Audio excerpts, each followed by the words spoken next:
Our Thursday update of growing an herb garden in my house. And so I have to tell you that we had some plants that did not propagate from the seed or did not grow from the seed. So all of the seeds except for the dill and the basil, I had to reseed. So these other seeds were packaged from 2023 and they were pelletized and they did not germinate. So now we've got some new babies. So since I did the live last week, I went ahead and bought fresh seeds and reseeded. So we have sages coming up. Have 2 over there. And then in here, of course, we've got our dill that's coming up. And then the basil is doing really good. This is the one from Proven Winners, the Besto Pesto. And then here we have our parsley, and there is no germinate. Well, there's one down here. So the parsley has actually been the slowest one to germinate with the fresh seeds. And then we have a peppermint there. The thyme came up really, really good. So very impressed with that. And the oregano came up really, really good. And the lemon balm is coming up really well.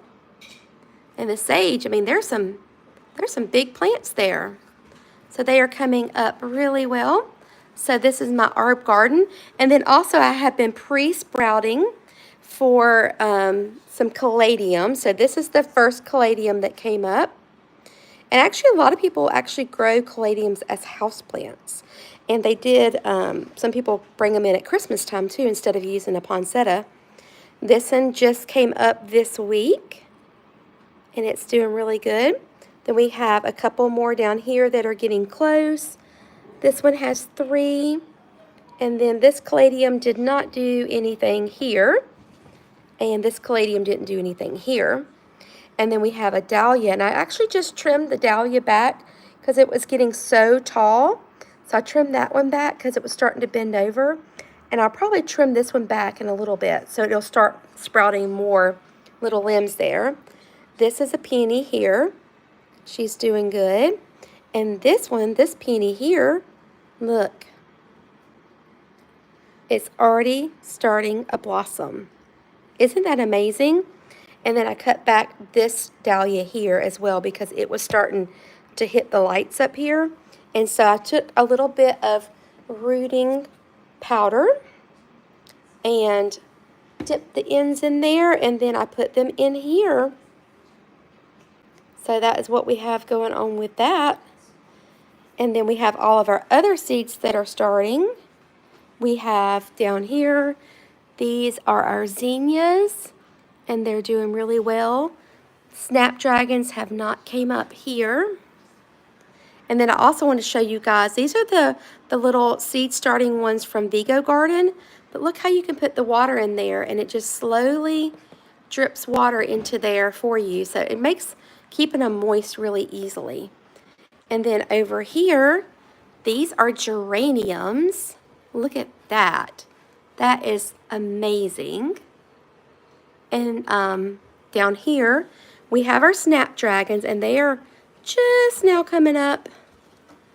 Very, very, very tiny. I couldn't believe how small the snapdragons are. It was just amazing to me. More of the geraniums. Look how big they are. These came up within 3 days. And then very exciting are these Dusty Miller. They have all germinated. Some of them are wanting to kind of lean over a little bit. They are so, so tiny. Has anybody ever grown Dusty Miller before? Because they are so little, and the seeds were tiny. And then all of these down here, these are all Dusty Miller as well. So I think we had 100% germination on the Dusty Millers.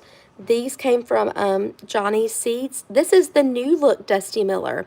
So it has a different leaf than the traditional Dusty Miller. So I'm really excited about that because they look really pretty when you're doing cut flowers.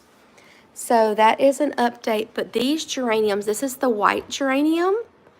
And these are whites here, and this is the apple blossom. I've grown this one a couple of times before. Has anybody else done the apple blossom? That one's really good. But the artichokes have not came up yet. They're in these cells here. So I have 2 packs of those. But man, the snapdragons are so tiny, and they took a while to come up. Kind of worried about this tray here because I did put some vermiculite over it, and nothing has came up. So I may end up having to reseed these, take the vermiculite off, because snapdragons do need light to germinate. And maybe the vermiculite was too heavy on there. So anyway, but the zinnias are all doing really, really good. They do have some of the little seeds that I've had to kind of go in there and pick off because they get kind of stuck on them. But that is what everything is looking like. So I hope you guys enjoy. Let me know in the comments down below what you are growing from seed this year. And I hope you have a great day. Everybody stay warm and healthy where you're at. Bye, friends.